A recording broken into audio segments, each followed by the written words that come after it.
ज्येष्ठ 19 के दिन मैं संसद में अनुपस्थित थी। मेरी अनुपस्थिति में वहाँ पे हमारे इस संसद के एक माननीय जी ने जो मंतव्य दिया उसको घृणा का मंतव्य कहा जाता है, अंग्रेजी में उसको हेट स्पीच कहा जाता है सभामुख महोदय, क्योंकि उन्होंने रगत उमलने की बात कही। उन्होंने अपने मेरे पद का मर्यादा नहीं होता तो मैं भौतिक रूप से भी आक्रमण कर सकती थी, ये बात कही।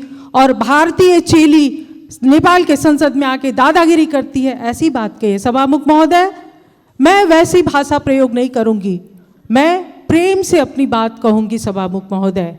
और मैं बहुत प्रेम और सद्भाव और आग्रह के साथ ये कहना चाहती हूँ कि इस मंतव्य को रिकॉर्ड किया जाए और नेपाल के कानून के अनुसार यह हेट स्पीच कानूनी कार्रवाई के लिए पर्याप्त होता है। और मैं सरकार का ध्यान आकर्षण कराती हूँ, गृह मंत्रालय का ध्यान आकर्षण कराती हूँ कि इसको रिकॉर्ड में लेके और कानूनी प्रक्रिया को आगे बढ़ाया जाए।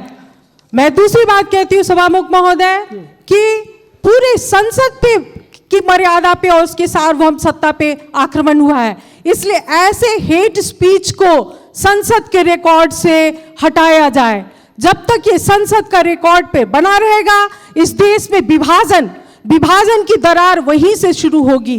क्योंकि यहाँ पर अगर ये संसद के सार्वभौम सत्ता पे संसद में ही जासूस कहने की बात की जाती है, संसद में दादागिरी चलाने की बात की जाती है, सभामुख महोदय, ये सिर्फ किसी माननीय पे नहीं, ये पूरे संसद पे आक्रमण है।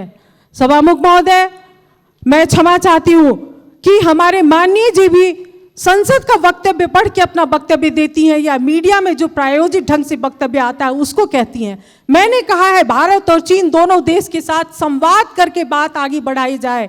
और थोड़ी देर के बाद मीडिया ने भारतलाई नसोधिकन नक्शा बनाउने ये कहा कि प्रायोजित किया।